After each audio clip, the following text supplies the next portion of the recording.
As we learned last week,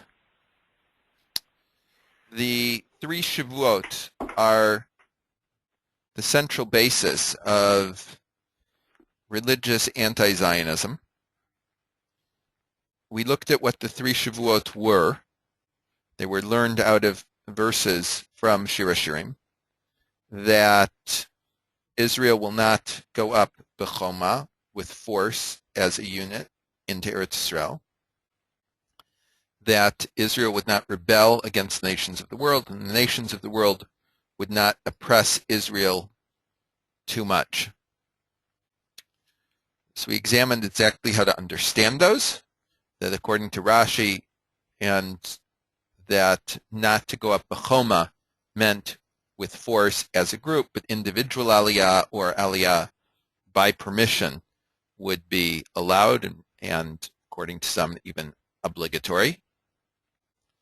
The second thing that we looked at was Sar Pachad HaShavuot, that once the nations of the world have given their permission, that at that point the Shavuot no longer exists, similarly to the way that when Koresh gave his permission to return to Eretz Yisrael and rebuild the temple, that the Shavuot no longer existed.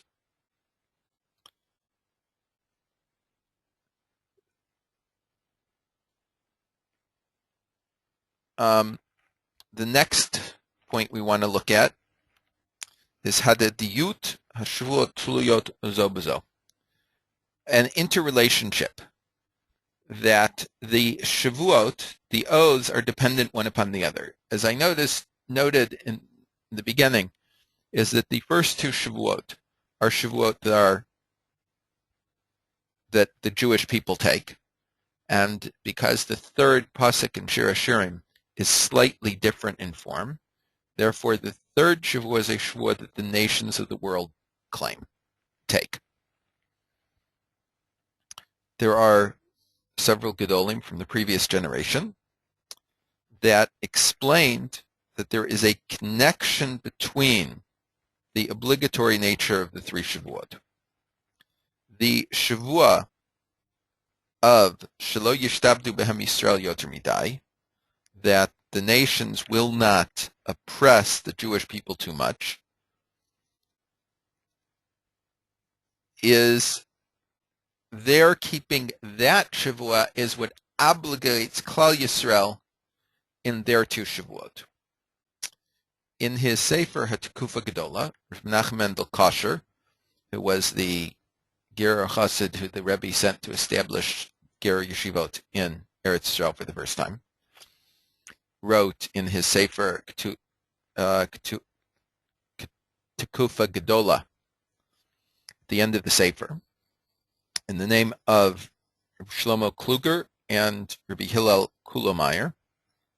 Shlomo Kluger was one of the greatest of the Rabbanim in Hungary, Poland border region about 150 years ago.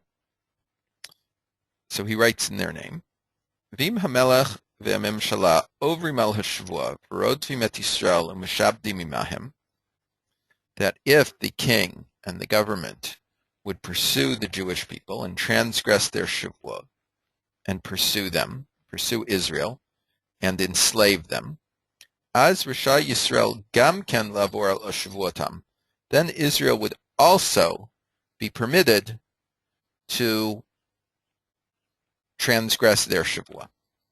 Or perhaps better, that there is no longer a prohibition on Yisrael of the Shavuot. The Rebbe from Satmar addresses this complaint in the following statement. It's number 2 on our list from a Rebbe in Vayoel Moshe, page 90. V'yesh apikorsim she'omrim, and there are heretics that say, shekeven she'umot lo kaimu et hashavua, that because the nations of the world did not fulfill their Shavua, Lechen yesh gam lanu chas v'shalom heter lavor ala Shavua. Therefore, we have permission to transgress the Shavua. V'zei hevel hevalim she'ein elu hashavuyot shuvuyim zeh b'zeh. And this is a vanity of vanities, of course, borrowing the language from Kohelet, that the Shavuot are not dependent upon one another. The Satmar Rebbe continues relating to the words of Shlomo Kluger, who he cannot dismiss as an apikoros, because he was one of the major poskim that the Hasidic world, certainly in Hungary at that time, his great-grandparents were people that, both his great-grandfathers are people that asked Shlomo Kluger shilos at different times. So he writes, "Ube'emes lo kasav zei hamaharshak, Rabbi Hamarenu of Shlomo Kluger, ela b'derech drush." He only wrote this as a manner of a drasha. Kederach hadarshanim hamachadshim pirushim shonim b'derech agada is the way of all of the speech makers that create new commentaries, new explanations in the way of telling a story. Afim einum lahalacha klal, even if it's not there, they have no intent for any halachic content. Hadrasha tidrosh ve'ein meshivim al hadrush. People can say whatever they want in a drasha, and we do not have to respond to a drasha. This is the Gemara says ve'ein meshivim al hadrush. This is a very famous concept that when someone's making a drasha on a pasuk, that they are, unless they're saying specifically that it's a halachic matter, that you have no obligation to respond to his drasha. If you're making it another way, you can't then say, well, you explained it this way, but he explained it that way. You know what's going on, because as long as one of them is saying it is a drash, we don't have to relate to the content of what he said. What can we do? Excuse me, Rabbi. To yes. whom is that addressed? I didn't hear you. To whom is that addressed? The Satmar Rebbe, in his Sefer, the Satmar Rebbe wrote a major Sefer on Zionism. And this is the Satmar Rebbe's response to what Shlomo Kluger wrote. And Ein Meshivin al Drush is just a classic Talmudic statement of when someone is making a non-halachic drasha, that I do not have to respond to him if I am learning the psukim in a different way, al pi halacha. So the Satmar Rebbe is extending this concept and saying that because it's true that Rav Shlomo Kluger said it, but when he said it, he was saying it as a drasha, not on the Gemara, even though drashas are normally on psukim. He's saying this is a drasha on the Gemara, not as a halachic statement. Then Rav Drukman comments on what the Satmar Rebbe said. What can we do that the Maharshak, Marina Rav Shlomo Kluger, said what he said? But this explains this is Satmar Rebbe. He says it only as a matter of drush, and we do not have to relate to matters of drush in a serious way. So Rav Menachem Kasher responds to the Satmar Rebbe, Umashik Kasev L'taretz Divrei Hamarshak, number 4, and what the Satmar Rebbe wrote to explain the words of Rav Shlomo Kluger, Osam Dvarim Mamish Yesh Lomar Al Rov Dvarim B'Sifro. This is exactly what we can say on almost everything that he wrote in this entire Sefer. The whole thing is a drush. The whole Sefer of the Satmar Rebbe is in fact a drush. It's not a halachic argument. It's a moralistic argument, which is in fact what a drasha is, saying that we have that Zionism is false and that there's nothing to it, and so on and so forth.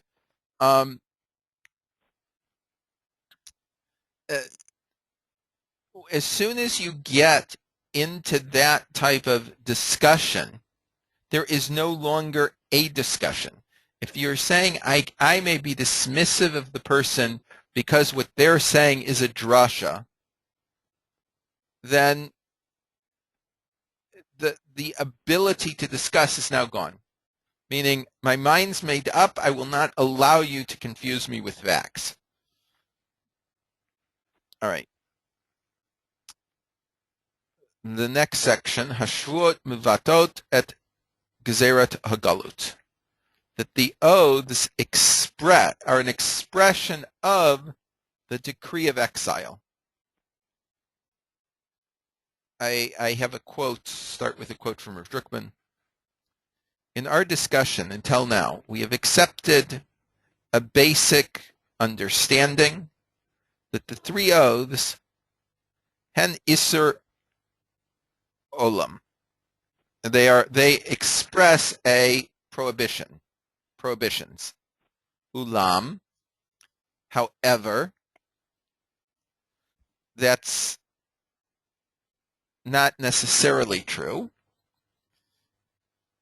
Havanazu malei b'sefer mispar tmiot. This understanding raises a number of questions in our mind. Reshit, the first. What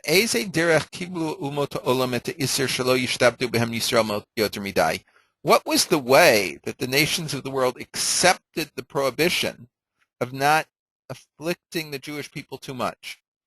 Anu kibalnu et Shavuot kshelamadnu et Mesechet Ketubot.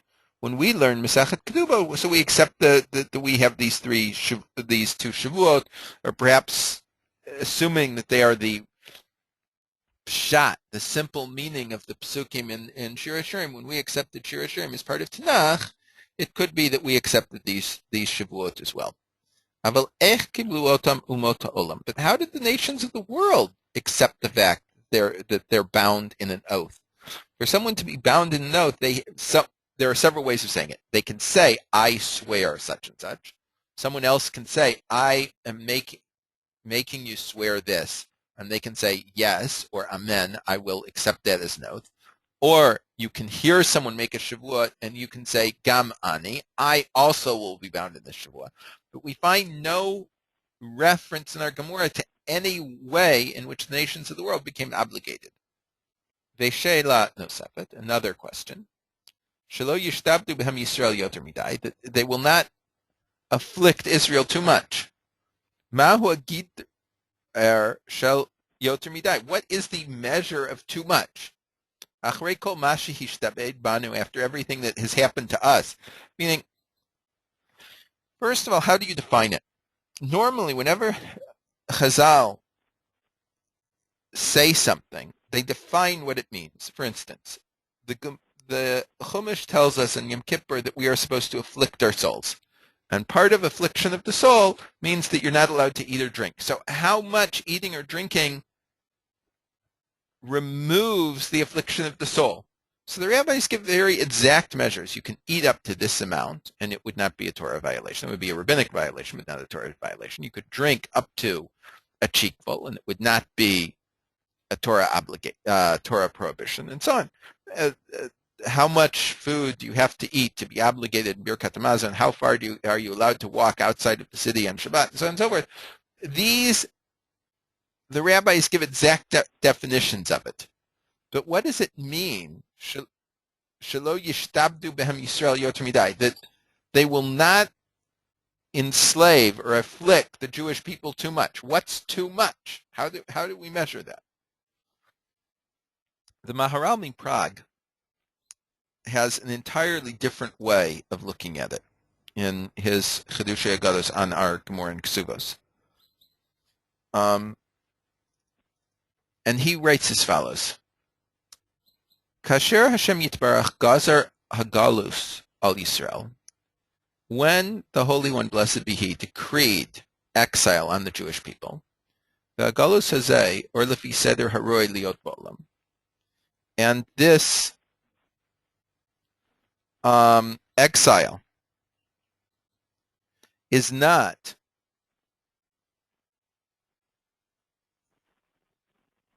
according to the normal way in which the world functions. Ki lo nimtza she'uma tiyeh gola v'yeh yoshvim b'toch uma acheret. We do not find that a nation is exiled and it is living in the land of another nation. Rak kol uma v'uma hi tachat rushuta. Each nation is living in its own place. Ve'Hashem yitbarach gaza hagalut al Yisrael. But Hashem, he should be blessed, decreed exile on the Jewish people. Ve'agalut hazeh einu lefi seder haroi sheyeh ba'olam. And this is not the normal way in which the world exists. Lefi chachai Hashem yisbarach gozer kiyum al galutam. Therefore, he had to decree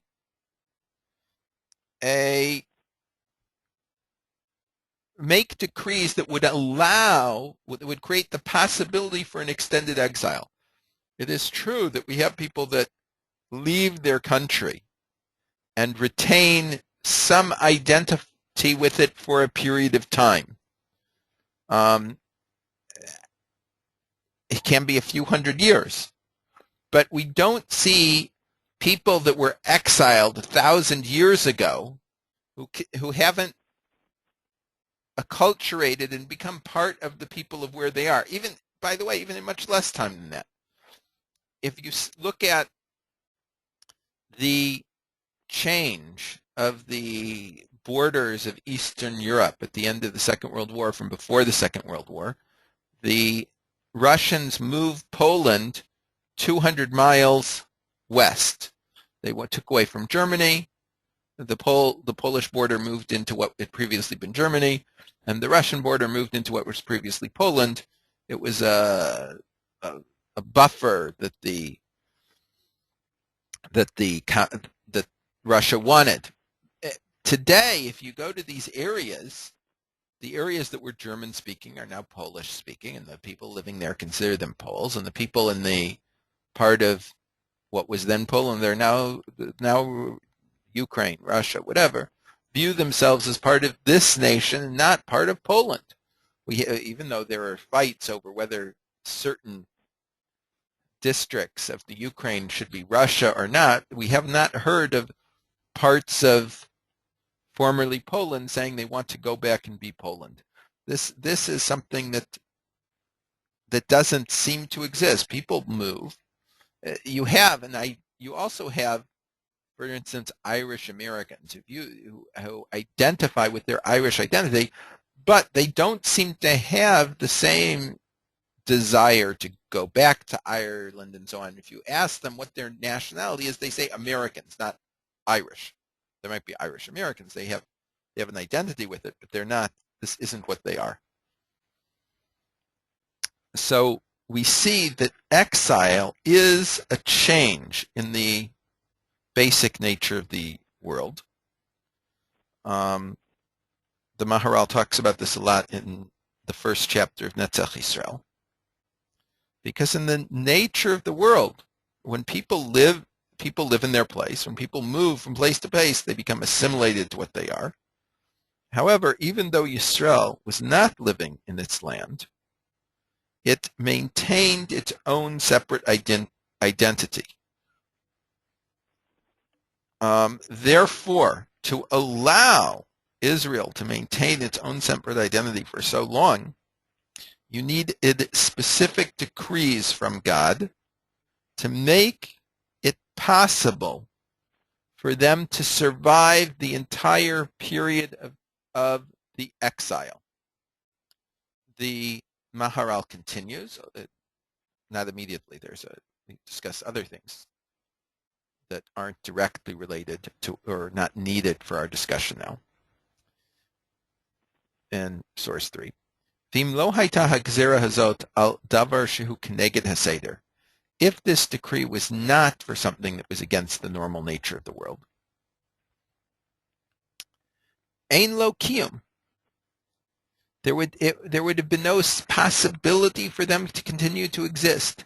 Ki hatar gover alav. Because the normal Seder of the world would overpower him. Therefore, there was a necessity to create 3 oaths. Kolomar shlosh gezerot. That is 3 decrees. Ha'achad shlo yu bittel or el hagalut atzmo. That there would be no negation of the exile itself, right? That Israel wouldn't leave the exile. That as long as the exile was supposed to be extant, Israel would not be able to go up in great numbers to Eretz Yisrael. That Israel would not be capable of taking their land by force. Lo ye tosefet, lo ye giraon. There would be no addition or taking away, meaning that Israel couldn't rebel against them and create their own land someplace else. I know the Soviet Union tried to create a Jewish home region, but never took off. And that they wouldn't be annihilated. They wouldn't cease to exist in exile. Hare Gimel Gezerot, Shebizei Hagalut Omed al Inyan Harishon. These 3 things are necessary for exile to in fact exist. Kima Shelo Yalu B'choma. What does it mean that they will not go up by force in number? Davar Shu Gruim Hagalut Kasher Hagalut Hu Hapirud.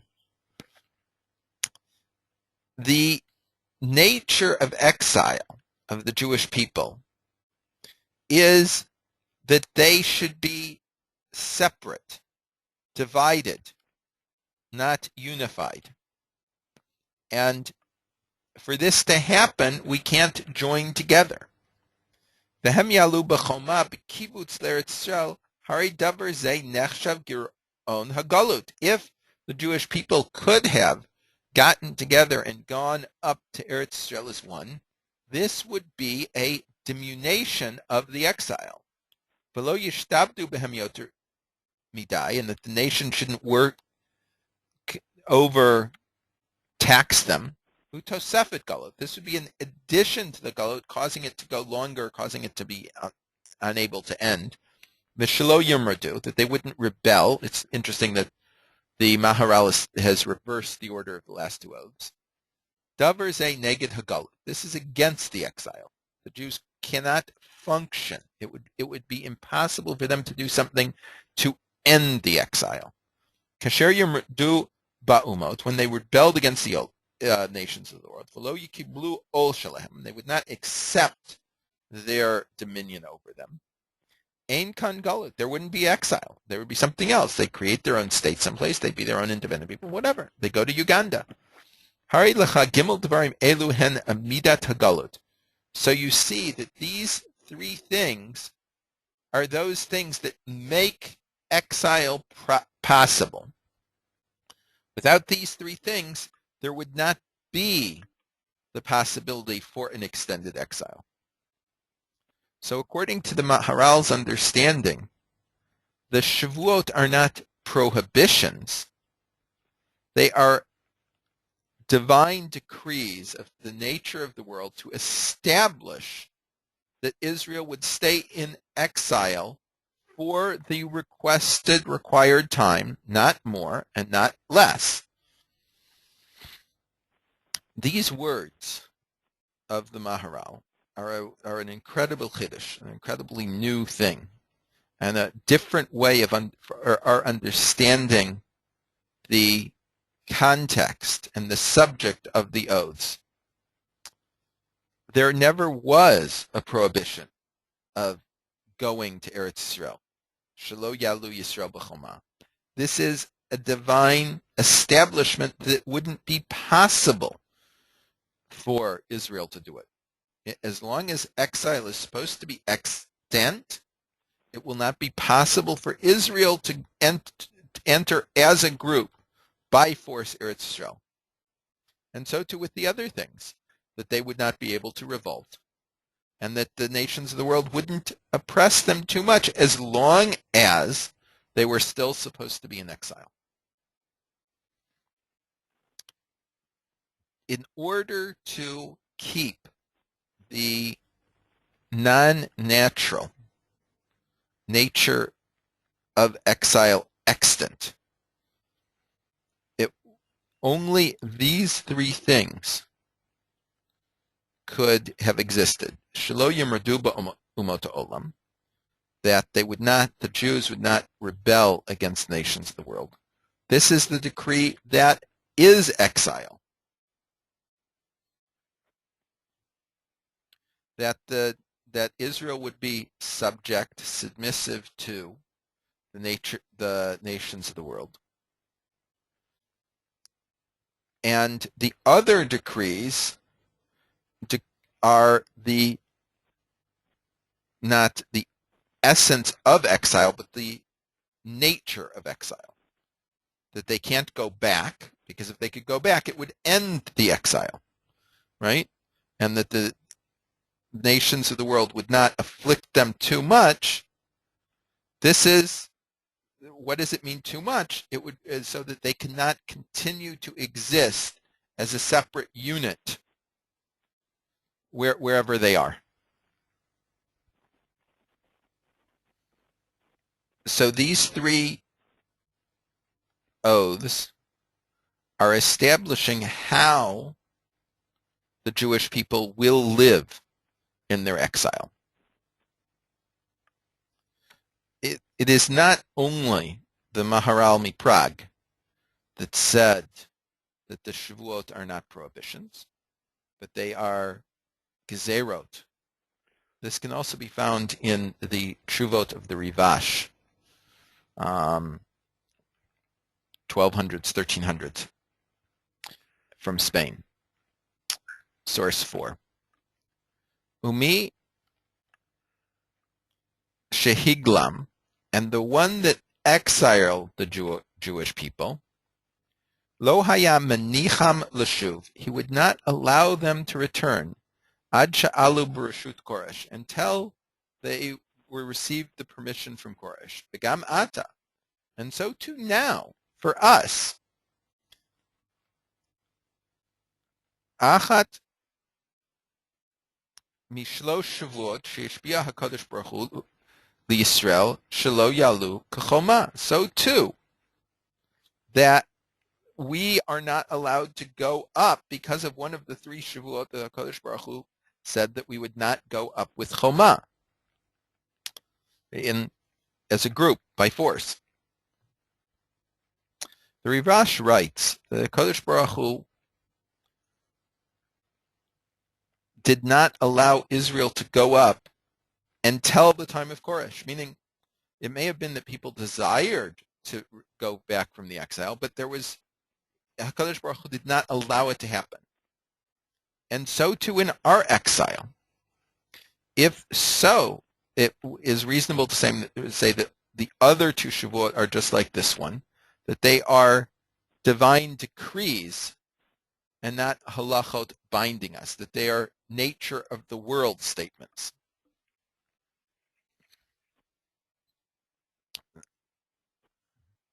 For the period of 2,000 years that the Jews were in exile, they had a spiritual connection to Eretz Yisrael. They loved it, but there was no movement, practical movement to make Aliyah to Eretz Yisrael. They always viewed Eretz Yisrael as Hilchasel Mashiach, as a law for the Messianic era, and that's something practical. And this is an outflow of the nature of these three Shavuot, of these three divine decrees. One should also note that the three Shavuot were not brought by a single one of the poskim. The Rif, the Rambam, the Rosh, the Tur, the Shulchan Aruch. Not one of them brought any of these three Shavuot in as a psak halacha. They weren't a matter of isser v'heter, what's permitted and what's permitted. It was a reality. More than this, the Ramban establishes in his commentary to Sefer Mitzvot. Now, the Rambam wrote a Sefer Mitzvot.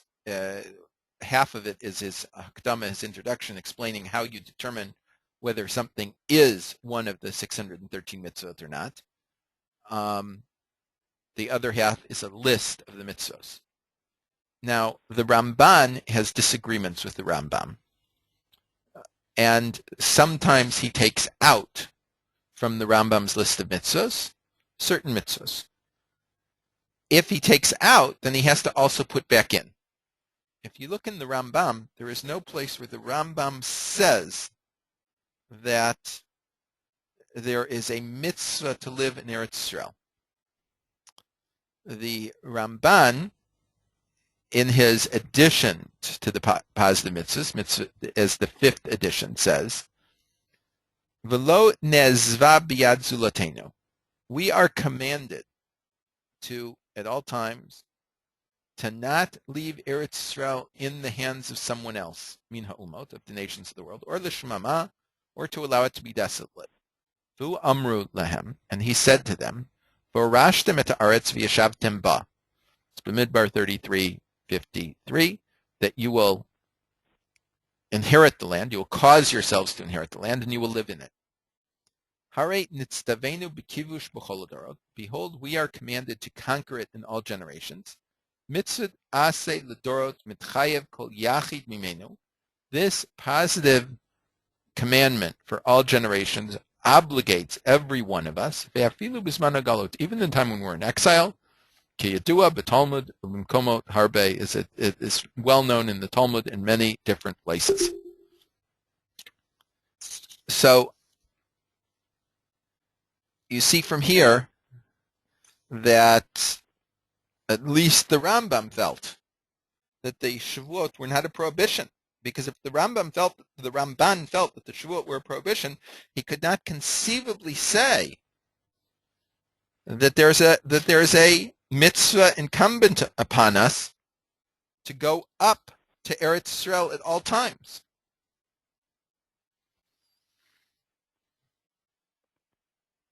What is it like for Jews that live in a place where you can't find the 4 species?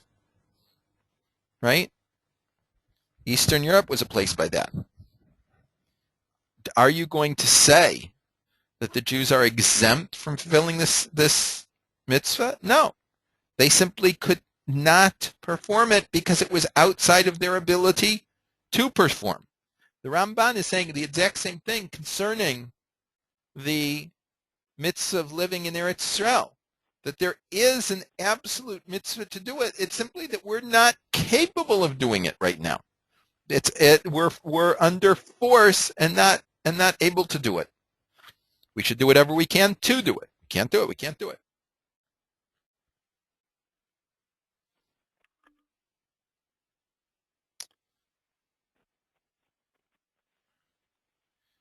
The Yeshua Smalko that we've discussed before, Rabbi Yoshua Mikutno, said, Ubeprat ata, and especially now, Shur'inu et shuka agdola, when we see this great desire, hen b'anashim b'chute erech, we've seen this quote before, whether they're people less value, hen b'beinonim, normal people, hen b'yisharim b'votam, and those upright people, b'karov l'vadesh notzetz ruach ha'geula. It is almost certain that the spark of the spirit of redemption has been lit.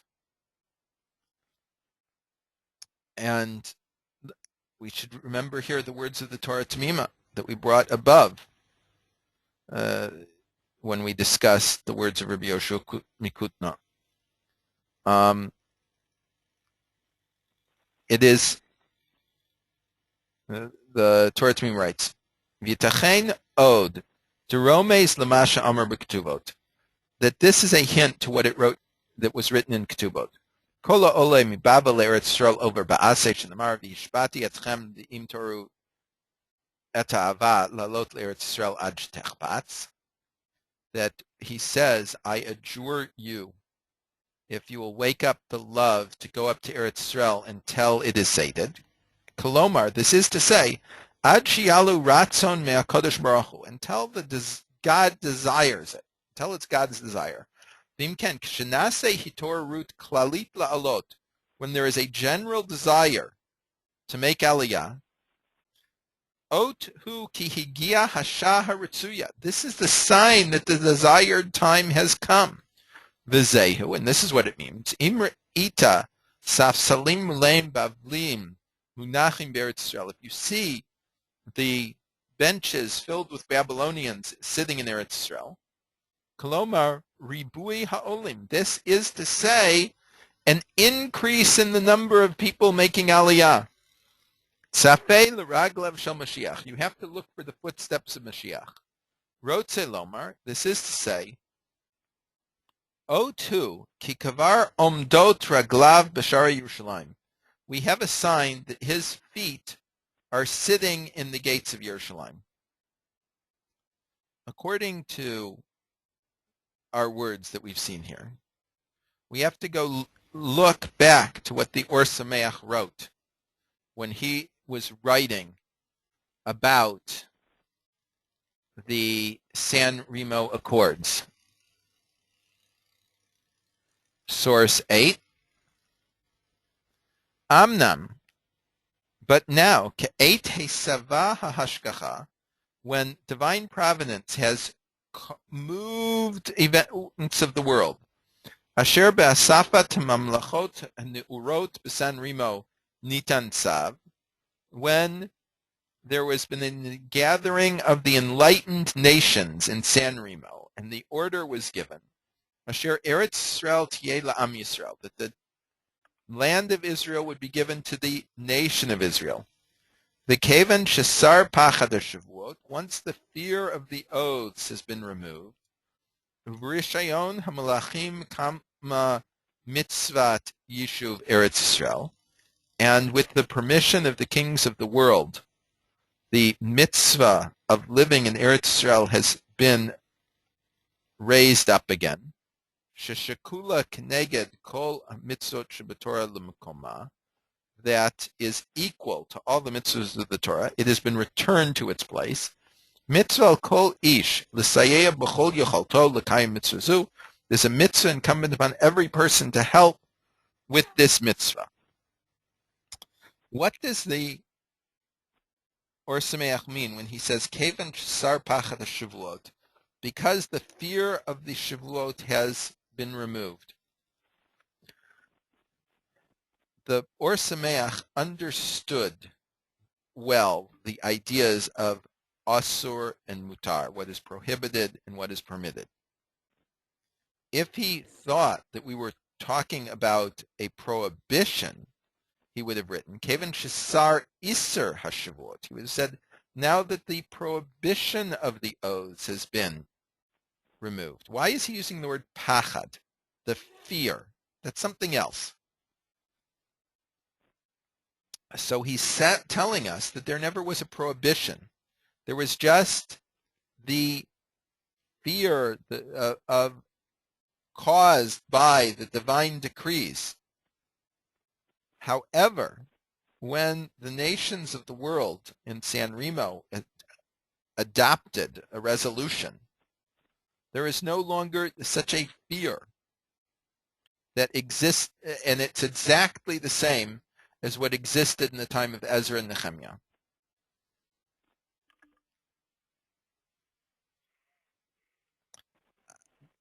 Just like we have these three Shavuot, there are other Shavuot as well that exist. In the Zohar, we're told, Amar Rabbi Yudai. Rabbi Yudai says, Amar Rabbi Yesa, in the name of Rabbi Yesa. This is, in the Gemara, this would be Rabbi Yehuda and Rabbi Yossi. These are nicknames the Zohar and the Yerushalmi often records the same Tanaim by their nicknames, not by their formal names, whereas the Mishnah and the Bavli always record them by their formal names. Nishba HaKadosh Baruch Hu, Shelo Yikanes Yerushalayim de Le'ela Ad Shikansu Yisrael Yerushalayim L'Tata. That HaKadosh Baruch Hu swore that not to enter the heavenly Jerusalem until Israel enters the earthly Jerusalem. And also, Rabbi Yochanan says in the Gemara in Tanit, Amar HaKadosh Baruch Hu says, Lo avo b'Yerushalayim shel mala ad she'avo l'Yerushalayim shel mata. I will not enter the upper Jerusalem until I enter the lower Jerusalem. This is the Shavua that binds us. According to it, we have to be in Jerusalem down here so that HaKadosh Baruch Hu can enter the heavenly Jerusalem.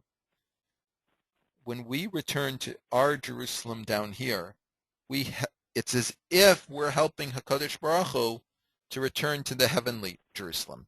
And this, of course, is, Drukman doesn't write about it, but this, of course, write about it here.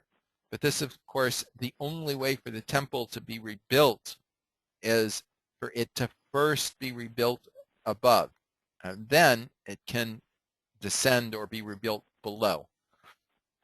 So to create the possibility of HaKadosh Baruch Hu being present and allowing the spiritual developments which would cause the possibility of the temple to be rebuilt, we have to allow HaKadosh Baruch Hu to enter the heavenly Jerusalem, and to do that, we have to enter the earthly Jerusalem.